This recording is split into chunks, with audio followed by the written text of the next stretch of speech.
Panglima TNI Marskal TNI Hadi Cahyanto dan Kapolri Jenderal Polisi Listio Sigit Prabowo beserta rombongan tiba di Aceh pada Selasa 2 November 2021 siang. Kedatangan itu dalam rangka kunjungan kerja dan meninjau proses pelaksanaan vaksinasi di Aceh. acehprov.go.id. Yang belakang nampak.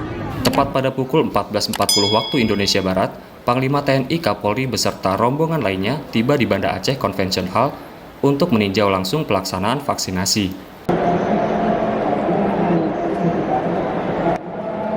Panglima TNI dan Kapolri beserta rombongan turun dari bus tepat di depan gedung Banda Aceh Convention Hall dan langsung menuju ke dalam gedung yang didampingi Sekda Aceh, Takwalah, serta Forkopimda Aceh dan beberapa pejabat pemerintah Aceh lainnya.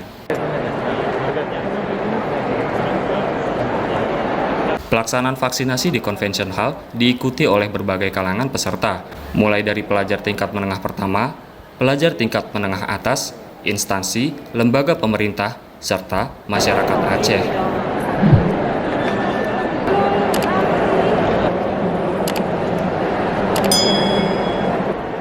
Dari Banda Aceh, Ahmad Nur Salam, Nukilan ID.